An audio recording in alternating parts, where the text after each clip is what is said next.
6. Las paradojas del cristianismo.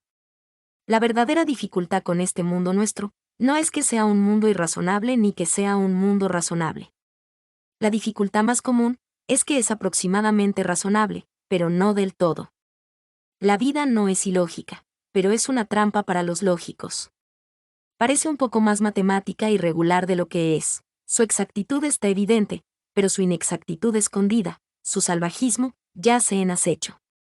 Doy un burdo ejemplo de lo que digo. Supongamos que un matemático de la Luna tuviera que dar cuenta del cuerpo humano, al punto vería que lo esencial de él es ser duplicado. Cada hombre es dos hombres, el de la izquierda exactamente análogo al de la derecha.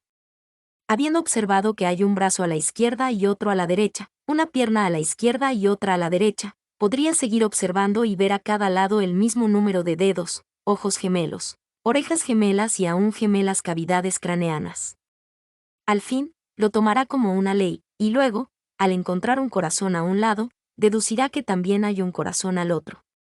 Y justamente cuando más sienta que está en lo cierto, estará equivocado. Este silencioso desviarse de lo exacto por una pulgada es en todo un elemento imprevisto. Parece ser una especie de traición secreta del universo. Una manzana o una naranja son suficientemente redondas como para que se las califique redondas, y sin embargo, no son redondas. La misma Tierra está torneada como una naranja, nada más que para inducir a algún simple astrónomo a que la llame globo. Una hoja de pasto se llama hoja, por asociación con la espada que termina en un punto, pero la hoja no termina. Este elemento de lo oculto y lo imprevisto existe en todas las cosas. El racionalista las pierde, pero nunca las pierde sino a último momento. De la gran curva de nuestra Tierra, podría inferirse que cada uno de sus palmos es curvado como ella. Parecería racional que si un hombre tiene sesos a ambos lados de la cabeza, tuviera también un corazón a cada lado del cuerpo. No obstante, todavía hay científicos organizando expediciones al Polo Norte, les gusta mucho el terreno plano. Todavía hay científicos organizando expediciones para encontrar el corazón del hombre, y cuando tratan de localizarlo, generalmente lo buscan por el lado donde no está. Ahora, se comprueba la intuición o inspiración, en cuanto sospecha o no estas deformaciones imprevistas. Si nuestro matemático de la Luna vio dos brazos y dos orejas, podría deducir que había dos omóplatos en la espalda y dos divisiones en el cerebro. Pero si sospechó que el corazón del hombre estaba en su verdadero lugar, yo le llamaría algo más que matemático. Tal es exactamente la cualidad que desde entonces reconocí en el cristianismo. No simplemente que deduzca verdades lógicas, sino que cuando repentinamente se vuelve ilógico, es que ha encontrado una, diremos, ilógica verdad. No solo va derecho con las cosas que van derecho, sino que se desvía cuando las cosas se tuercen. Su plan se adapta a las irregularidades secretas y prevé lo imprevisible. Es simple con la verdad simple, pero es insistente con la verdad confusa. Admitirá que el hombre tiene dos manos, no admitirá, aunque los modernistas lo lamenten, la deducción obvia de que tiene dos corazones. En el presente capítulo, mi objeto es demostrar que cuando sentimos que hay algo extraño en la teología cristiana, generalmente encontramos que hay algo extraño en la verdad. He mencionado antes una frase inconsistente, según la cual, tal y tal creencia no puede ser creída en nuestra época. Por supuesto que cualquier cosa puede ser creída en cualquier época. Pero es bastante curioso que realmente haya un aspecto según el cual una creencia puede ser más firmemente creída en una sociedad compleja que en una sociedad simple. Si un hombre encuentra verdadero al cristianismo en Birmingham, actualmente posee más claras razones para su fe, que si lo hubiera hallado verdadero en Mercia. Porque cuanto más complicada parece una coincidencia, menos pues de ser una coincidencia. Si caen copos de nieve con la forma exacta del corazón de Midlothian, puede ser un accidente. Pero si caen copos de nieve con la forma exacta del laberinto de Hampton Court, creo que se podía pensar que es un milagro. He comenzado a sentir la filosofía cristiana tal como si fuera uno de esos milagros. La complicación de nuestro mundo moderno prueba la veracidad de ese credo, más acabadamente que ninguno de los sencillos problemas de las épocas de fe. Fue en Notting Hill y en Battersea donde comencé a ver que el cristianismo era verdadero. Debe ser por eso que la fe tiene la elaboración de doctrinas y detalles que tanto angustia a aquellos que admiran al cristianismo sin creer en él. Cuando se abraza una creencia, se está orgulloso de su complejidad, como los cientistas están orgullosos de la complejidad de la ciencia. Esa complejidad demuestra que rica es en descubrimientos. Si una creencia es en verdad correcta, es hacerle un cumplido decir que es elaboradamente correcta. Accidentalmente, un bastón puede calzar en un hoyo y una piedra calzar en un agujero. Pero una llave y una cerradura son cosas ambas complejas. Y, si una llave calza en una cerradura, se sabe que es la llave adecuada. Pero esta precisión implícita de todas las cosas hace difícil hacer lo que debo hacer ahora, describir esa acumulación de verdades. Es muy difícil defender algo de lo cual se está enteramente convencido. Sería relativamente fácil cuando se está solo en parte convencido. Un hombre está parcialmente convencido de algo, cuando ha encontrado esta o aquella prueba que le permite proclamar ese algo. Pero un hombre no está realmente convencido de una teoría filosófica cuando encuentra que algo la prueba. Está realmente convencido recién cuando descubre que todo la prueba. Y cuando más razones se encuentra convergiendo hacia esa convicción, más perplejo se muestra si sorpresivamente le piden que las enumere. Es por eso que si se pregunta a un hombre de inteligencia corriente, ¿por qué prefiere la civilización al salvajismo?, desconcertado mirará a su alrededor objeto tras objeto y apenas será capaz de responder vagamente: bueno, ahí está esa biblioteca. Y hay pianos. Y hay policías. Toda la defensa de la civilización es que su defensa es muy compleja. Ha hecho tantas cosas. Pero la misma multiplicidad de pruebas que pudo hacer aplastante la respuesta, la hace casi imposible. Por consiguiente, se ve que en torno a toda convicción completa, hay una especie de impotencia colosal. La creencia es tan grande que lleva mucho tiempo ponerla en acción. Y esa indecisión nace principalmente, y es bastante curioso, de una cierta indiferencia respecto al punto sobre el cual conviene empezar. Todos los caminos llevan a Roma, lo cual es una poderosa razón para que mucha gente no llegue nunca. En el caso de esta defensa de la convicción cristiana, confieso que empezaría el argumento tan pronto en una cosa como en otra. Lo empezaría en un nabo o en un coche de alquiler. Pero si he de velar por la claridad de lo que diga, supongo que sería más acertado continuar los argumentos iniciados en el último capítulo y que presentaban la primera de estas místicas coincidencias, o mejor dicho, ratificaciones. Cuanto había oído de la teología cristiana, había contribuido a alejarme de ella. Era un pagano a los 12 años y un agnóstico completo a los 16, y no pude comprender que alguien pasara de los 17, sin hacerse la sencilla pregunta que yo me hice. Por cierto, conservé una nebulosa reverencia hacia una deidad cósmica y un gran interés histórico por el fundador del cristianismo. Pero cierto es que lo miraba como a un hombre, no obstante, quizá, pensé que aún bajo ese aspecto aventajaba a muchos de sus críticos modernos. Leí la científica y escéptica literatura de mi tiempo, por lo menos toda la que encontré escrita en inglés y rodando por ahí, y no leí nada más. Quiero decir que no leí nada más sobre ningún otro aspecto filosófico. Los horrores baratos que también leí, tenían por cierto una saludable heroica tradición de cristianismo, pero entonces yo no lo sabía. De apologética cristiana, nunca leí una línea. Y ahora leo de ella lo menos posible. Fueron Huxley y Herbert Spencer y Bradlaugh los que me volvieron a la teología ortodoxa. Sembraron en mi mente las primeras frenéticas dudas de la duda. Nuestras abuelas estaban en lo cierto cuando decían que Tom Paine y los librepensadores desordenaban la mente. La desordenan. Desordenaron la mía de una manera horrenda. El racionalismo me hizo pensar si la razón servía para algo, y cuando terminé de leer a Herbert Spencer, ya había llegado hasta dudar, por primera vez, que la evolución realmente hubiera ocurrido nunca. Cuando dejé la última de las lecturas ateas del Coroner Ingersoll, el terrible pensamiento irrumpió en mi mente: usted casi me persuade de hacerme cristiano. Estaba próximo a la desesperación. Esta extraña aptitud que tienen los grandes agnósticos para crear dudas más profundas que las suyas propias, podría ilustrarse de muchas maneras. Tomo una sola. Desde los de Huxley hasta los de Bradlaugh, todos los comentarios no cristianos y anticristianos que leía y releía, fueron desarrollando en mi inteligencia, gradual pero gráficamente, la lenta y aterradora idea de que el cristianismo debía ser algo muy extraordinario.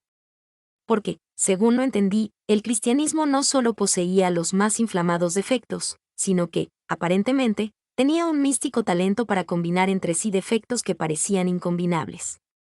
Se le atacaba de todas partes y por razones todas contradictorias. Tan pronto un racionalista demostraba que estaba demasiado al este, como otro demostraba con idéntica claridad que estaba demasiada al oeste. Ni bien se calmaba mi indignación ante su angulosa y agresiva cuadratura, se despertaba nuevamente para observar y condenar su redondez sensual y enervante. Para el caso de que algún lector no hubiera sentido lo que estoy diciendo, daré algunos ejemplos que recuerde al azar, que demuestran esta autocontradicción en un mismo ataque. Doy 4 o 5 de ellos. Hay 50 más. Por ejemplo, me impresionó bien el elocuente ataque al cristianismo, como cosa inhumana y triste. Me impresionó bien porque creía, y aún creo, que el sincero pesimismo es el pecado sin perdón.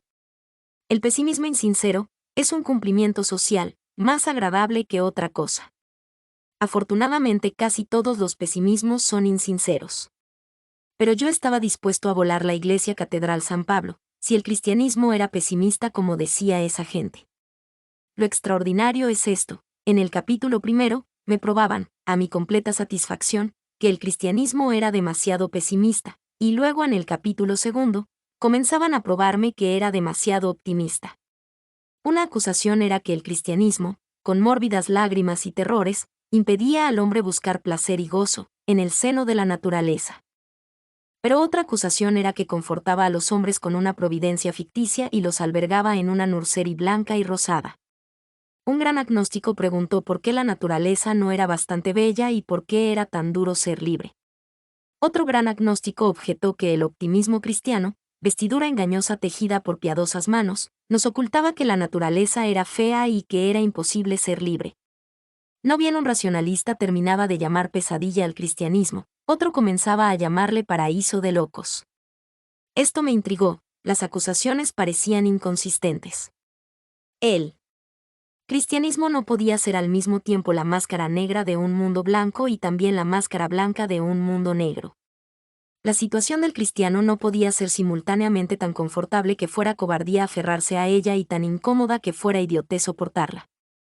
Si se falseaba la visión humana, se la falseaba en un sentido o en otro. No es posible usar anteojos rosados y verdes, al mismo tiempo.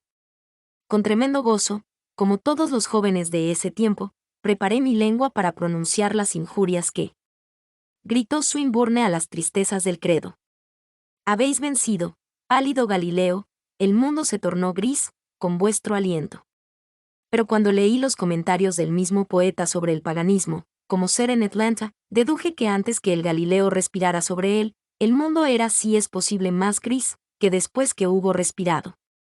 El poeta sostenía, por cierto en lo abstracto, que la vida era una oscuridad absoluta. Y no obstante, en cierta forma, el cristianismo había logrado oscurecerla. Era un pesimista el mismo hombre que acusaba de pesimista al cristianismo. Pensé que algo estaba mal. Y por un loco instante cruzó mi mente la idea de que tal vez no fueran los mejores jueces de la relación de la religión con la alegría, aquellos que, según sus propios comentarios, no poseían ni alegría ni religión. Hay que entender que no llegué precipitadamente a la conclusión de que las acusaciones eran falsas o los acusadores tontos. Deduje simplemente que el cristianismo debía ser más magnífico y más perverso de lo que creían. Una cosa podía tener estos dos defectos opuestos, pero si los tenía, debía ser algo muy curioso. Un hombre puede ser muy gordo en una parte del cuerpo y muy delgado en otra, pero la suya será una figura extraña. A esta altura mis pensamientos eran todos para la extraña figura del cristianismo, no atribuí ninguna extrañeza a la figura de la mente racionalista. Y aquí hay otro ejemplo de la misma especie. Sentí que un sólido caso contra el cristianismo provenía de ese algo tímido, monjil, sin hombría que hay en torno de todo lo llamado cristiano, especialmente en su actitud frente a la resistencia y a la lucha. Los grandes escépticos del siglo XIX eran ampliamente viriles. Bradlaugh con su modo expansivo y Huxley con el suyo reticente, eran decididamente hombres. Por comparación, parecía evidente la existencia de algo de debilidad y de excesiva paciencia en los consejos cristianos. La paradoja del Evangelio sobre la otra mejilla El hecho de que los sacerdotes nunca pelearán y 100 cosas más, hacían plausible la acusación de que el cristianismo era un intento de hacer al hombre demasiado parecido a las ovejas. Lo leí y lo creí, y de no haber leído algo diferente, seguiría creyéndolo. Pero leí algo muy distinto. Volví la página en mi manual de agnóstico y mis sesos dieron una vuelta. Ahora encontraba que si debía odiar al cristianismo no había de ser porque luchaba poco sino porque luchaba demasiado. El cristianismo ahora parecía ser el padre de todas las guerras. Había hecho caer sobre el mundo un diluvio de sangre. Me había enojado contra él porque no se enojaba nunca. Ahora se me decía que me enojara contra él porque su ira había sido lo más tremendo y horrible de la historia humana, porque su ira había impregnado la tierra y se había levantado hasta el sol. Los mismos que reprochaban al cristianismo la mansedumbre y la pasividad de los monasterios, eran los que ahora le reprochaban la violencia y el valor de las cruzadas. Si Eduardo el Confesor no peleó y si Ricardo Corazón de León peleó, todo era culpa del pobre viejo cristianismo. Los cuáqueros eran, se nos dice, los únicos cristianos característicos y no obstante las masacres de Cromwell y de Alba, eran crímenes característicamente cristianos. ¿Qué quería decir todo aquello? ¿Qué era este cristianismo que prohibía la guerra y siempre provocaba guerras? ¿Cuál sería la naturaleza de aquello que uno injuriaba primero porque no quería luchar y luego porque estaba constantemente luchando? ¿En qué mundo de enigmas había nacido ese asesino monstruoso y esa monstruosa mansedumbre? La figura del cristianismo era más extraña a cada instante. Y tomo un tercer caso. El más raro de todos porque contiene la única verdadera objeción a la fe. La única verdadera objeción que se puede poner a la religión cristiana, es decir simplemente que es una religión. El mundo es un lugar grande lleno de gentes muy distintas. El cristianismo, razonablemente podría decirse, es algo limitado a ciertos sectores de gente. Comenzó en Palestina y prácticamente se ha detenido en Europa. Cuando era joven me impresionó este argumento y me atrajo la doctrina que con frecuencia se predica en las sociedades moralistas, que existe una gran iglesia inconsciente común a toda la humanidad y fundada en la omnipresencia de la conciencia humana. Se decía que la creencia divide los hombres, pero que al menos la moral los unía. El alma podía recorrer los más extraños y remotos países y edades encontrando siempre un sentir común esencialmente ético. Bajo los árboles orientales podría encontrar a Confucio escribiendo "No robarás". Podría descifrar los más oscuros jeroglíficos de los desiertos primitivos, y descifrados dirían, los niños deben decir la verdad. Creí esta doctrina de la confraternidad de todos los hombres en la posesión de un instinto moral, la creo. Aún junto a otras cosas.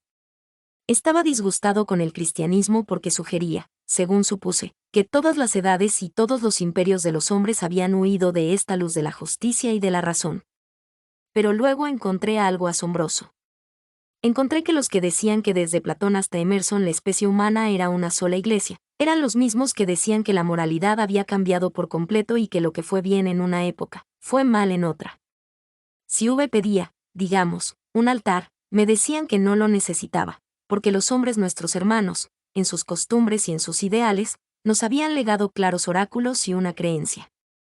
Más si tímidamente insinuaba que una de las costumbres universales de los hombres fue tener un altar. Daban la vuelta y me respondían que los hombres siempre habían vivido en la oscuridad y en las supersticiones de los salvajes. Hallé que su injuria cotidiana al cristianismo era culparlo de ser luz para unos y de haber dejado a otros morir en la oscuridad. Pero también hallé que ellos mismos se jactaban de que la ciencia y el progreso eran descubrimientos de unos pocos y que todos los demás morían en las tinieblas.